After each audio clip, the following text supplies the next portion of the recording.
السلام عليكم ورحمة الله وبركاته. اللهم صل وسلم وبارك على سيدنا محمد وعلى آله وصحبه أجمعين. النهاردة هعمل معاكم تخزين السبانخ لرمضان بطريقة ان هي ما تاخدش معاكي مكان. دي السبانخ انا جايباها زي ما انتم شايفين خضرة ولونها حلو وصغيرة قدام منكم اهيت. يعني شوفوا مسافة الايد كده، هي قصيرة. القصيرة دي بتبقى حلوة، بتبقى في ورق مبقاش فيها عنق كتير. لو فيها حتة بايظة زي دي انا هشيلها ماشي. وهشيل الرز، بس انا بغسلها الاول قبل ما اقطعها. هوريكم دلوقتي اهوت. انا بحب اشيل الرز دهيت حاجه صغيره كده بس، يعني اسيب فيها حته صغيره عشان بيبقى فيها طين.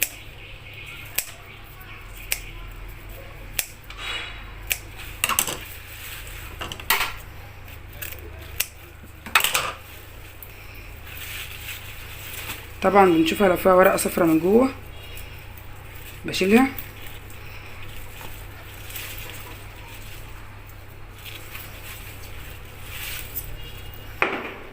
شوفوا فيها طين من جوه ازاي. طبعا انا ما بحبش اقطعها لو فيها حته بس بيضه برضك زي دي كده من الربطه. بنقعها هنا في ميه، هنقعها بس 5 دقايق 10 دقايق كده. وبعد كده اغسلها كذا غسله لحد ما الاقي ميتها مفيش فيها طين خالص، وبعد كده اقطعها معاكم. طبعا هنا على كل ربطة سبانخ ربطة كزبرة. في ناس بتحط شبت، بس الشبت بيسودها. انا بحط كزبرة بس. الربطة دي زي ما انتم شايفين صغيرة قوي، فانا جايبة ربطة لكل ربطة. كبيرة شوية لا، حطي ربطة على كل ربطتين سبانخ.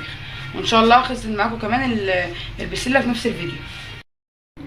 هنا السبانخ انا زي ما انتم شايفين انا غسلتها، وزي ما انا قلت لكم انا قطعت الراس حته صغيره بس وسبت بقيتها عشان ما يبقى فيها طين.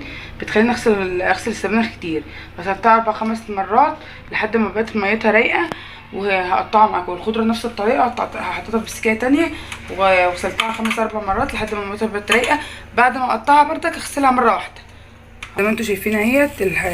خدت شويه كده واقطع بس الحبه اللي هما اللي فيهم عنق. وزي ما انتم شايفين القصيره ما بتبقاش فيها عروق كتيره، فهتقطع حاجه بسيطه اهيت. هحاول اظبطها كده بس.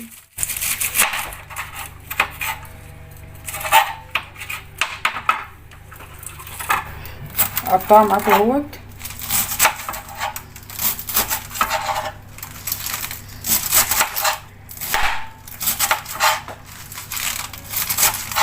غسلها ان انا بغسلها في الاول كده بيخلينيش اغسلها كتير بعد ما بقطعها، فعشان كده الحديد بتاعها مبيروحش. طبعا السبانخ انتوا عارفين هي حديد حلو جدا للاطفال ومفيده جدا للاطفال.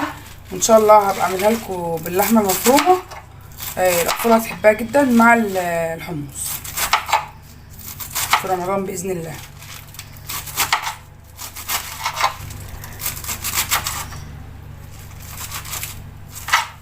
لما بنيجي عند الورق هنا نقطع كده بالسكينه كده كام تقطيعه وبعد كده نقطع.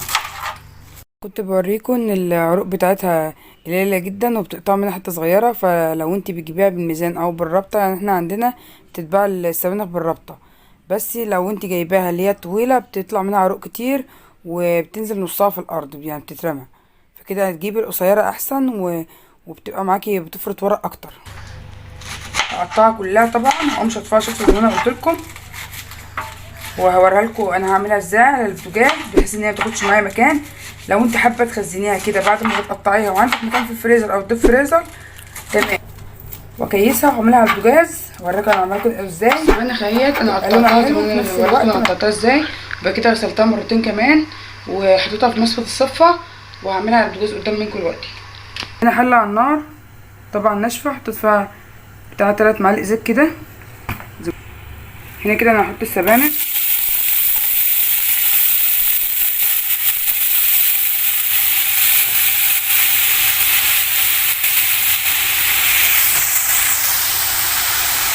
انا هحط نصها واقلبها تقليبه تقوم تنزل شويه، بعد كده احط النص التاني معاكم برضه.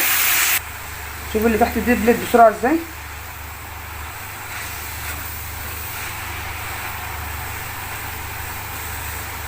كده هي نزلت الربع اهيت.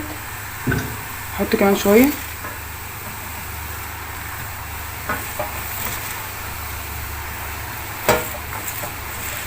كل ده على نار عاليه.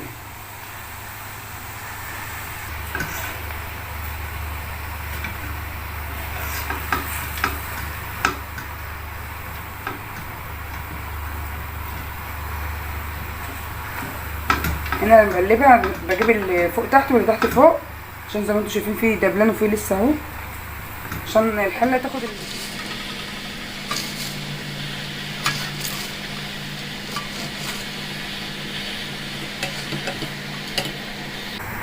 السبانخ اهي. نزلت الميه بتاعتها، انا كنت طبعا مصفياها والحله كانت مليانه، نزلت للنص اهيت ولسه هتنزل كمان اكتر، فكده مش هتاخد معانا مكان في التخزين.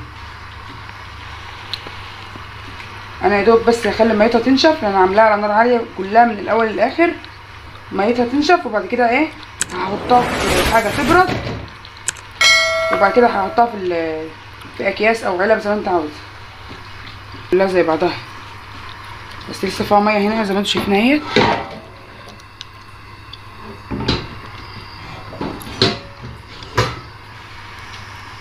المرحله دي كده انا هحط لها معلقه سكر، معلقه مليانه، انا حطيت معلقه وربع كده عشان كنت المعلقه الاولانيه مش مليانه، واقلبها كويس. السكر مادة حفظ لها وهيحافظ على لونها، هتبقى خضرا زي ما هي. دي السبانخ اهي بعد ما انا عملتها على البوتاجاز قدام منكم. دولت كانوا 9 ربطات غير الخضره الكزبره.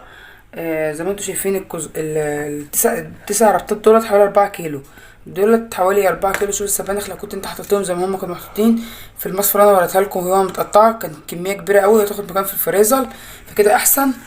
ودي بسله اهيت، انا طبعا مفصصاها وغسلاها كذا مره، نقعتها لمده 10 دقايق وبعد كده غسلتها. انا بغسلها ازاي؟ بحطها مثلا في طبق كبير فيه ميه،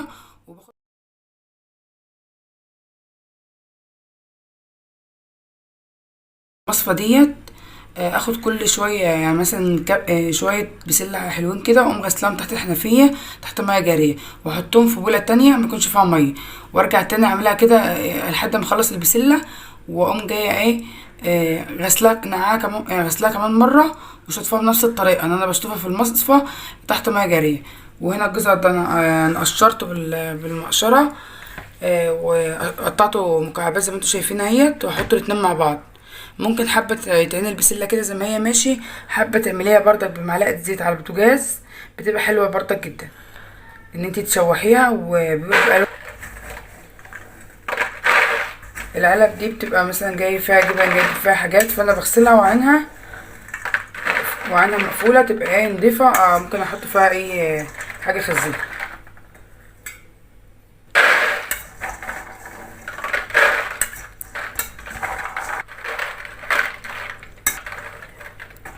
كل بسلة هشوف هياخدوا معايا قد ايه كام علبة دلوقتي.